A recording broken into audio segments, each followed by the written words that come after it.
So there's two ways you can do this. First way is to use, like, you're going to be folding your blanket. I'm using a hospital blanket because it's, you know, like, hospitals are actually getting kind of picky now about people taking their blankets, and they consider them linens, and they say don't take our linens, which is kind of stupid if you ask me, but my hospital doesn't care. These are from my first daughter, actually, like 4 or 5 years ago, so they're, I just figured I'd use this for a tutorial because it's just a simple, these are actually bigger than typical. The smaller ones will work just fine. You're going to end up with a smaller pre-fold, but actually I'm just going to get one and show you. And just like magic, I'm back and they're here. Poof. These are just some of the pre-folds that I've made out of receiving blankets that are smaller, and you'll end up with a pre-fold about this size. And I do have a rounded corner on them because, you know, most blankets have a rounded corner. So, and I don't really care, to be honest. And they work just fine. They work pretty well, actually. They work a lot better than my other pre-folds I have. And they're cute. They're so stinking cute. So I'm just going to flop all this stuff out of the way because I can't do anything one-handed because I'm so, you know, multitask impaired. So anyhow, how I did those is pretty much the same way I did this one.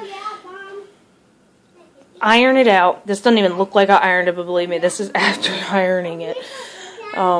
To get all the wrinkles out off the edge. These tend to kink a lot, and you can actually lose inches of material if you don't at least take that step to iron it. When you do iron it, fold it in half, hot dog style, and iron a crease. You can use that as a guide for cutting it in half. I find that easier than just measuring. I make sure, though, that I try to line up my edges as good as possible before I do that, of course. So, and the best part is if it's not perfect, it doesn't matter. You can either take one of the halves that you cut off and use it, like cut a strip to use as a soaker panel for the center, or you can use a flat. I can usually, this is a little bit smaller, but for a standard flat, sometimes I can get 2 soaker panels out of it, and simply cut it in half, like fold it and cut it. This is just folded in half and then in half again. And it's kind of small, but your finished product is going to end up being about 1/4 of the size of the blanket. So, about this big. And, of course, you know, seams and stuff. This one's actually pretty big, and that's another reason I like the hospital blankets. It's a little bit thinner than typical, sort of. But they're also good because they're bigger. So,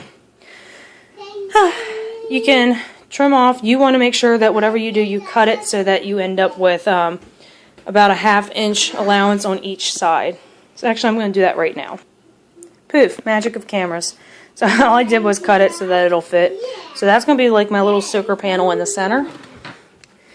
And I'm going to go ahead and cut this in half. Again, you can either use the other half as the soaker panel, like harvest it for that. You'll end up with an extra piece which you could utilize for a different one if you want, which I usually end up doing, but in this case I'm going to turn this into 2 full-size ones by using extra material as a soaker. You can also use towel, like an old towel or terry cloth or something else if you'd like to, because then you can turn this into 2 pre-folds, which is pretty awesome. So I'm going to go ahead and cut this in half. So here it is, all cut in half and such. You'll notice a nasty mark on it. Hold on. I love the whininess of my kids in the middle of a video. Love it. Anyways, this was just an accidental, yucky stuff was on my iron. I forgot to clean off, and I was like, whoops. So, that's going to go on the inside. That being said, this is going to be the inside facing up. We're going to line up our panel about a 1/2 inch from the top and make sure it's centered, which you can confirm with measurements because sometimes you'd be surprised how off you can be and not realize it. So I'm going to measure this and center it, and then we're going to pin it down, and then I'll show you what we do next. Okay, so funny how funny interesting. When I measured it, it turned out that where I had it was actually perfect. It was 5.5 inches by about 4 1/4 and 5.5. That worked out nicely. So then we're going to utilize our sewing machine. We're going to start with a straight stitch. And what I normally do is I sew sometimes when I do this fold, you can see some of these layers end up kind of in a bit. And to make sure that I grab all of those layers and anchor it to this material, I'll sew about 3/4 of an inch in. And of course I guesstimate because I can't use my guide with all this material in the way. So I guesstimate about 3/4 of an inch straight stitch down. I do back tack them just because I have this obsession with back tacking. So that means I sew a little bit, I go back, and then I sew. Well, actually you can just go back and then sew about 3/4 of an inch in all the way down to the end. So I'm going to start that and then I'll be right back. So I like how the moment I decide that I'm going to do a video, I end up with dysfunction and have issues. My thread kept popping for some reason at the beginning back here. I think it's because I snagged it. So anyhow, so it's sewn on. Next we're going to fold it in half. It's still going to be right side. Like your right side is going to be this side, obviously. I should hope you didn't put your sew-cord thing on the right side. It goes on the wrong side. So your right sides will go together. You'll fold it in half. You'll line it up, which I have to do. I usually place a pin up here and here to remind me not to sew this gap because you're going to leave a hole right here about where your circle, as wide as your circle panel, just about. And you're going to sew all your edges. There isn't, well, obviously not right here, but then your other edges, and you don't have to worry about this end. There is an easier way to do this where you sew this to the end so that it's already in a loop and then you just line it up and then you only have two sides to sew. But I find with the receiving blankets, you can't do that with this rounded corner unless you cut that corner off. So if you want to skip all of this mess and make it a little easier, you can trim your receiving blankets to remove the corners. But obviously, I mean, like you can trim it and then use that as part of your circle panel. So it's not like it would entirely go to waste, but I find I get more out of it by just doing it this way. So I'll show you what I mean when I get this lined up, tacked down, so I'll show you where I'm at. So I forgot to mention, you can see I got my pins up here marking where I'm going to be leaving a hole and stuff, and I got like a couple other pins. When I'm sewing this portion though, I'm going to adjust to about a medium width zigzag. Just like to go around with, I'm going to be going back and forth between that, but I forgot to mention that this will be zigzag all around. So I've got it sewn all around the zigzag, like with zigzag stitch around the perimeter of the blanket. I also have my daughter hanging out next to me. Hi. You want to hold the phone for me? Mm-hmm. Alright, don't touch any buttons on there. Make sure that they can see the blanket. I'm going to use this little hole that I left in the top. I have to like line up because she's not holding the camera right, but whatever. What can I expect from a 4-year-old cameraman? Right? And I'm going to invert the entire thing through that hole I left. This is much easier than stiffer blankets. Make sure they can see, Amelia. They can see. Okay, so now I'm going to pop out all my corners. Nice sharp corners. And this corner.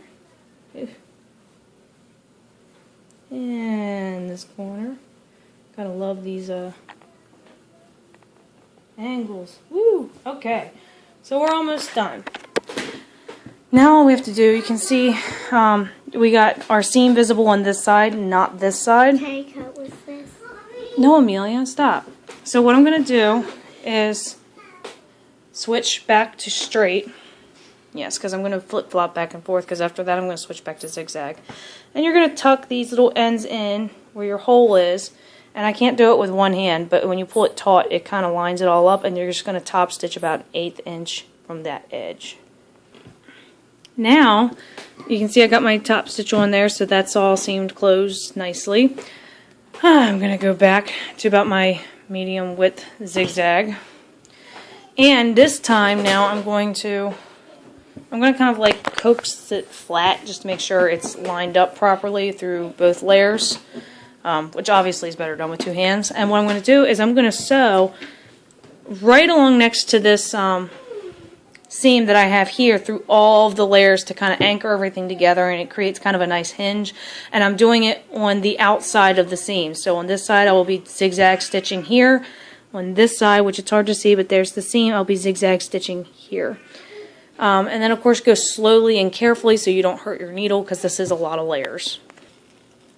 So you'll see I got my zigzag stitch here. Obviously my lines aren't straight, but who cares? This is going on a baby's butt, okay? So if you get a problem with straight lines, then I'm sorry. So you'll notice I got my 2 seams on this side, and on this side only 1 seam, but that's holding everything together, and it creates a really nice hinge so that I can fold. It folds really nicely. And then I can fold this back and fold this down, and then fold the front up and pull the tabs over and use a snappy